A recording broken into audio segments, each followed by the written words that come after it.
Baik, bismillahirrahmanirrahim. Assalamualaikum warahmatullahi wabarakatuh. Teman-teman semua, rekan-rekan, kali ini kita akan mencoba membacakan fatwa-fatwa tarjih tanya jawab agama 1 milik tim Majelis Tarjih dan Tajdid Pimpinan Pusat Muhammadiyah. Ini bukunya. Mari kita coba untuk kilas baca tentang tanya jawab agama 1 ini. Ini diterbitkan pada tahun 2015. Itu untuk cetakan yang ke-9. Cetakan yang pertama itu adalah di bulan Agustus tahun 1990. Di sini terdapat beberapa subtema. Ada tentang masalah akidah, Al-Quran, hadis, kemudian ada makhluk dan surga, syahadat, sholat, azan, wudhu, mandi wajib, tayamum, bersedekap, sujud dan bacaan tahiyat, doa iftitah, basmalah dan membaca surat. Kemudian ada sholat qodho, jamak dan qashar. Kemudian ada sholat Jumat dan sholat jamaah. Terus kemudian ada sujud tilawah, doa sesudah sholat. Terus kemudian ada sholat sunnah, sholat hari raya, sholat jenazah, puasa, zakat, lalu kemudian ada haji. Terus hari-hari besar Islam, basmalah dan salam. Terus kemudian ada masjid. Terus kemudian adalah masalah masalah kurban.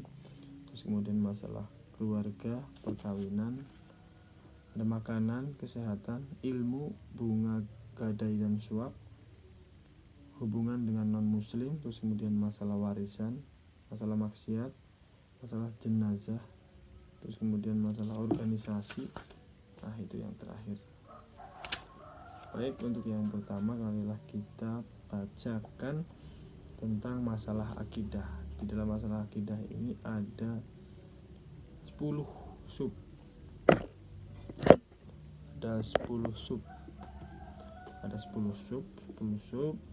Sub yang pertama itu tentang sifat Rahman dan Rahim Allah.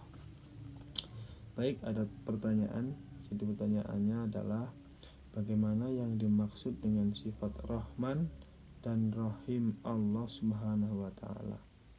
Kita melihat anak kecil terbakar, terkena penyakit berat, bahkan ada yang buta sejak kecil.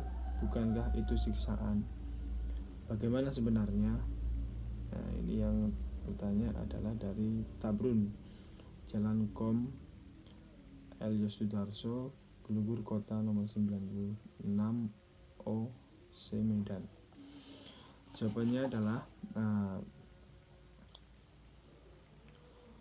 pertanyaan Anda di atas memang menjadi pertanyaan orang banyak, yang kalau dijawab secara luas akan memakan tempat. Terus kemudian baiklah, kami akan coba menjawab secara singkat. Allah menciptakan alam semesta ini atas dasar irodahnya dan kodratnya. Irodah ini adalah sebuah Allah yang maha tahu, harus kemudian menjadi kehendak. Jadi Allah menciptakan alam semesta ini menjadi kehendak, ditambah lagi kodratnya, yaitu kekuasaan. Jadi kekuasaan Allah itu tak terbatas, meliputi segala sesuatu yang kehendaknya, yang atas dasar kehendaknya. Terus kemudian bukan keliru dan sekedar main-main, tetapi mempunyai misi. Yang ini tercantum dalam surat Al-Anbiya ayat 16 yang berbunyi a'udzubillahi minasyaitonirrajim wa ma khalaqnas samaa'a wal arda wa ma bainahuma la'ibin. Dan kami tidak menciptakan langit dan bumi dan segala apa yang ada di antara keduanya dengan main-main. Jadi memang serius, Allah menciptakan alam semesta ini dengan serius. Kemudian manusia yang termasuk isi alam ini diciptakan juga bukan main-main belaka. dan kelak akan dikembalikan pada Allah untuk diminta tanggung jawab amalnya. Dan ini termasuk atau ada di dalam surat Al-Mu'minun ayat 115 yang berbunyi a'udzubillahi minasyaitonirrajim afa hasibtum annama khalaqnakum abatsa wa annakum ilaina la turja'un. Artinya, maka apakah kamu mengira bahwa sesungguhnya kami menciptakan kamu secara main-main saja dan bahwa kamu tidak akan dikembalikan kepada kami? Terus kemudian dilanjutkan Quran surat Az-Zariyat ayat 56. A'udzubillahi minasyaitonirrajim. Wa ma khalaqtul jin wal ins illa liya'budun. Jadi ada tugas sebagai manusia atau sebagai makhluk yang diciptakan, tugasnya adalah dan aku tidak menciptakan jin dan manusia melainkan supaya mereka mengabdi kepadaku, mengabdi menjadi hamba.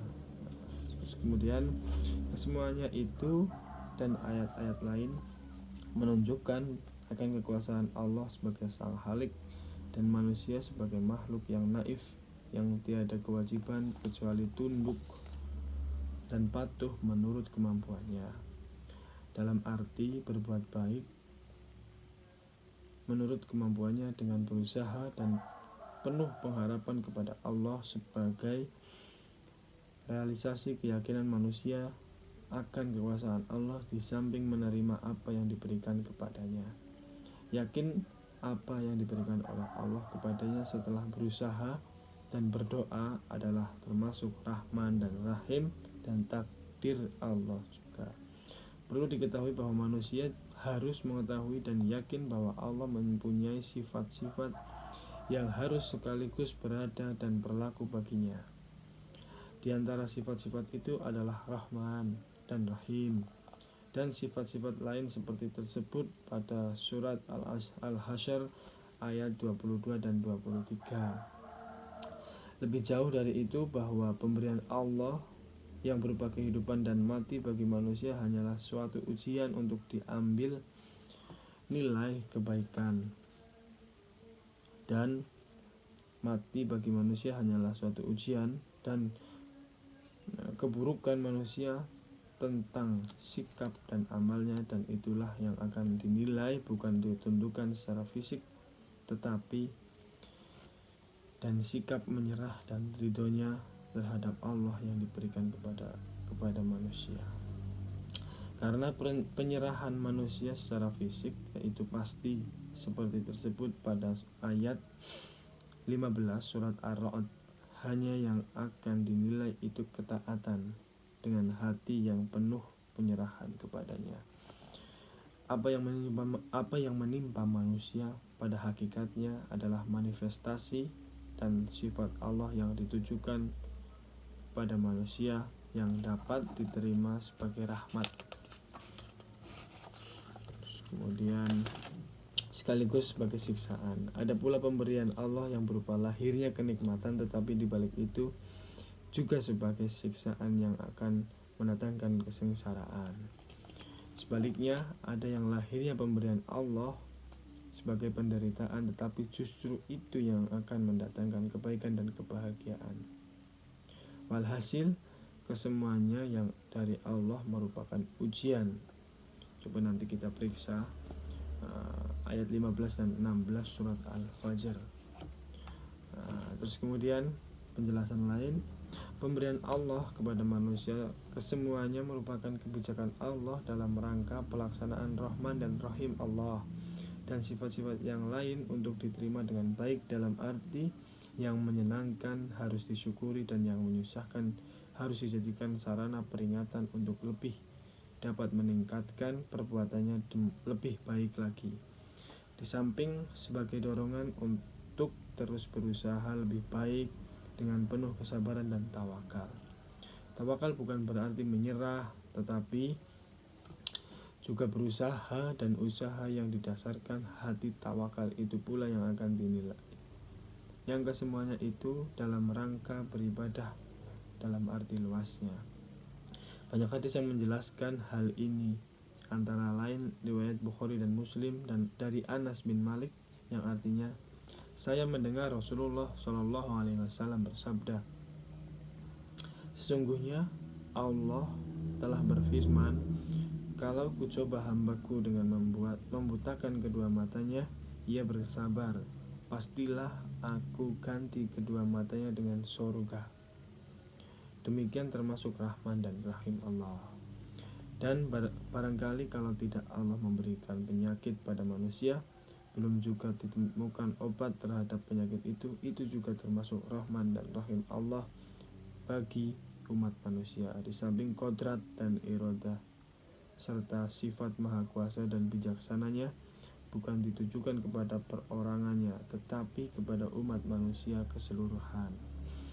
Di samping ada pula yang ditujukan kepada perorangan khusus bagi yang memohon untuk dikabulkan atau ditolak dalam rangka Rahman dan Rahim Allah. Allah lah yang lebih tahu untuk kepentingan semua manusia, untuk kebaikan di dunia dan di akhirat. Terakhir, barangkali kita dapat menyatakan orang tua yang tidak sayang pada anak kalau terhadap anaknya yang masih belum cukup umur dibelikan kendaraan bermotor yang akan mendatangkan bahaya anak itu sendiri di jalan raya. Ini sekedar contoh. Cukup untuk pembahasan di tema masalah akidah, subnya tentang sikap Rahman dan Rahim Allah. Insya Allah kita akan ketemu lagi. Fastabiqul khairat. Wassalamualaikum warahmatullahi wabarakatuh.